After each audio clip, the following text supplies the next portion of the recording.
makeshift air filter. I'm going to remove that one bolt. One of them fell off. That was the reason it was stumbling and all of that sort of stuff. And I already have the bolts here.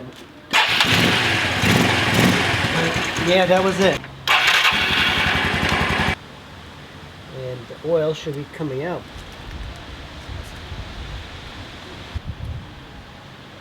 Okay. Let's remove this 14 millimeter. I think I will change it, why not? Alright, I finished changing the oil. I finished putting in the carb. Alright, push this, I keep forgetting. Sounds pretty good. I think the vibrations from the bumper of this bike, it's a little bit off. Sounds better and it seems to have more power now. So new oil change, new gear change, the bike is sounding pretty good. So now it shouldn't die. Should not die. This is full gas, 45 miles an hour. Let's go in this garage and hear her purr.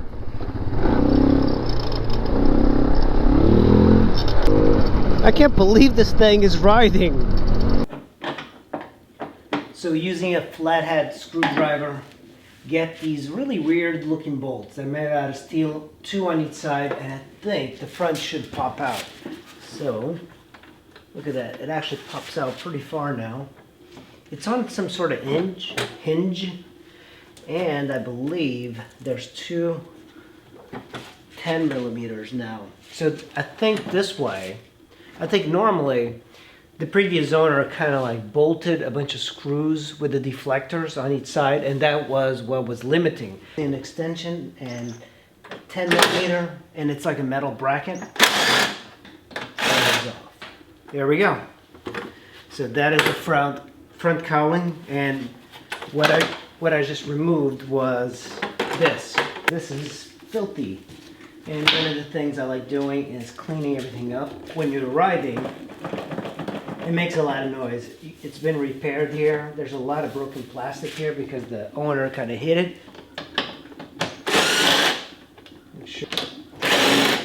This plastic I just removed from underneath the bike. It sits like this. It's like a hugger, and it stops any, I guess, water from getting to the electronics. So this plastic is, I think this might be one of the reasons it's like moving around a lot. You see, there's a screw here that doesn't belong here.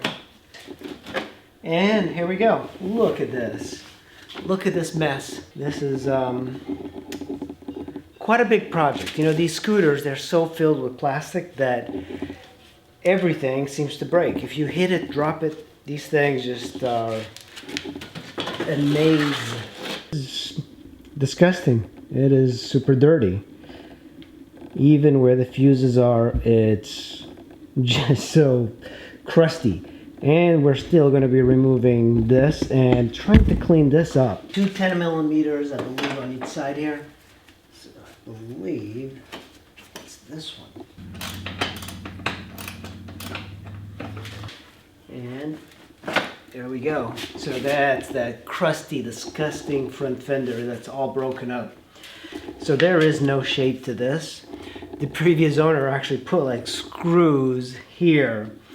They didn't even try and weld it, but they kind of used the duct tape to help the support. You know, it does its job.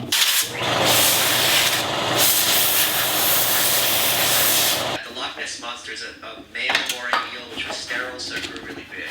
And heads there tell us why, of course. That's dead animals. That is a dope. We are going to be fixing the plastic. We are going to start with this. This is the front fender. I have not removed the duct tape because I'm going to use that to weld it. And I'm using just a soldering iron like this. And what you do is you melt the inside. But before we do that, chicken mash. You could also use paper clips for this technique. And you're going to need, of course, a way of cutting it. But the idea is that you put the mesh in here and you melt it inside. That way it becomes very firm. But this plastic is completely broken up, so we're gonna have to be extra careful. So get the mesh, and then we also need some extra plastic, and I'm using zip ties. Use the mesh, and I'm gonna cut some strips just so it fits a little bit better. Soldering iron, and you melt the plastic together. Just make sure it's somebody did try and fix this already. You can kind of tell. Yeah, they put some sort of epoxy in here, adding to it because you're melting the two pieces together. It's going to take some time to do all of this. Another way is by putting epoxy here, and I might actually do it. I might put a little bit of fiberglass, and that's going to really reinforce this. So I'd be on stage and... So I'm now going to take some zip ties, and I'm going to melt the zip tie onto the thing that I just melted. This way, you'll create more plastic. This is very time consuming. So now we're going to take a piece of metal here, and this is the trick because the metal reinforces everything. And what that's going to do is just melt the plastic, so it's heating up the metal. This will take a while. Maybe we'll start right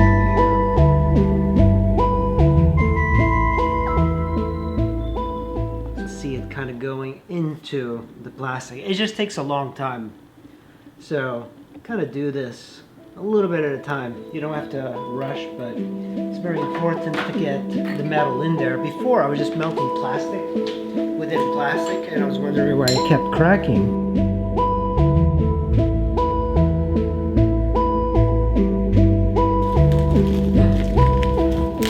So here's that big crack head, and just melt it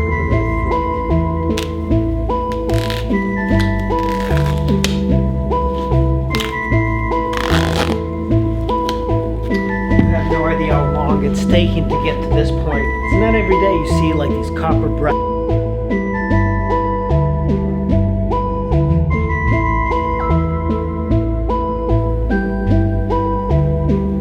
It's quite a process, so let's just keep going.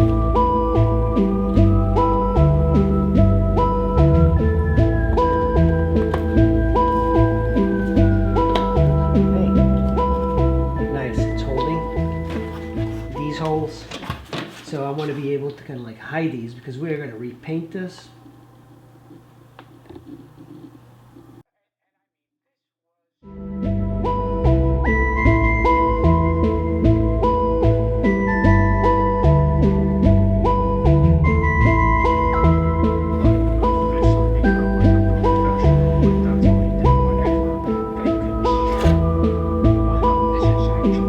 We are about to fix the front scoop. Remember, there's a lot of broken stuff. I haven't really cleaned it, but we're gonna have to repaint it anyway, and there's cracks everywhere. So right over here, there's one.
Yeah, let's get right up to the war.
All right, now we need to sand this. I'm gonna start with a higher grit sandpaper. It doesn't matter if I scratch the outside because I am gonna repaint this.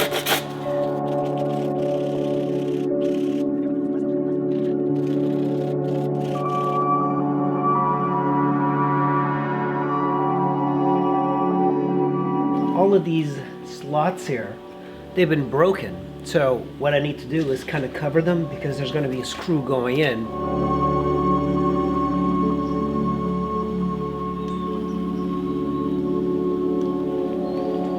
I think I am going to add a little mesh. It's that same chicken wire. This is going to be way stronger than what we have. So.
So I got a piece of mesh here, and I'm going to try and get it here.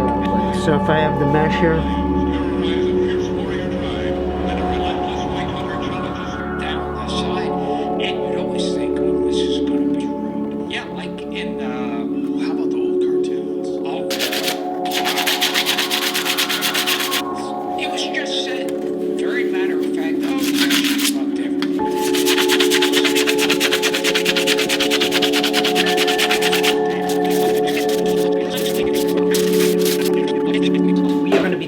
sanding.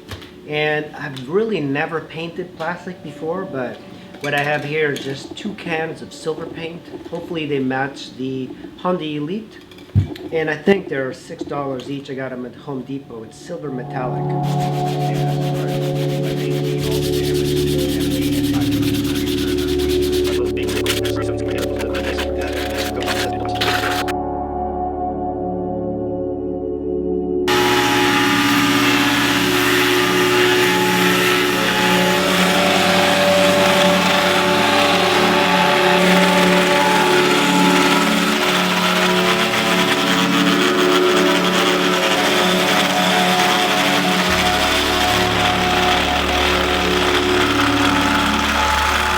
Plastic's all ready for painting. I put this blue tape here where I don't want the paint to go, and this is going to be black. I'm going to paint this black, then I'll reverse this, but that's going to be the majority. So I hit it with some 200 grit sandpaper and then some 400. It's pretty smooth, so this should work pretty well. Come on. Go back over there. Good boy. Spray it from a distance. Just kind of do these. Hey, you stay out of there, buddy. You're gonna get high on this. Oh yeah, that's actually not bad. The silver. It's metallic silver, so it does look pretty good.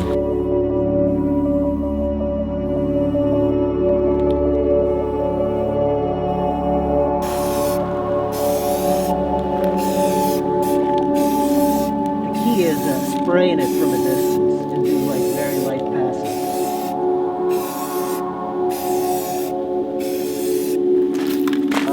Get the particles in.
Remove the tape here and see what it looks like with the black.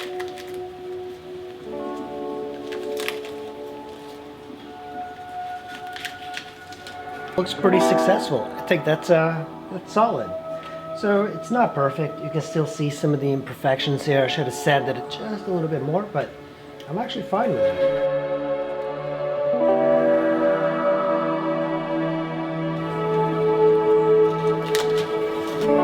So now we're going to reverse this.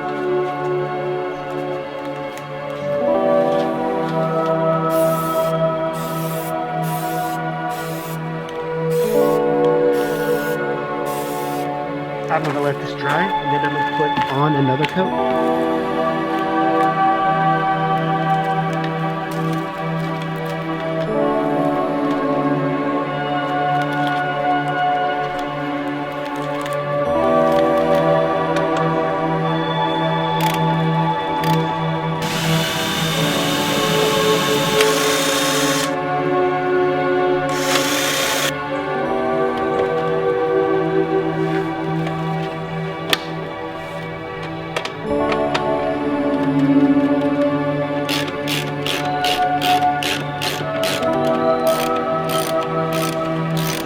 To the almost end.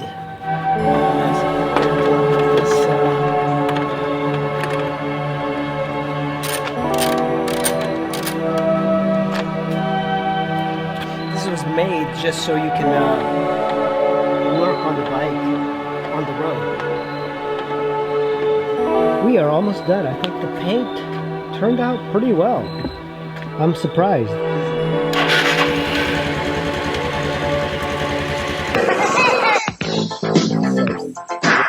Kind of stuck here.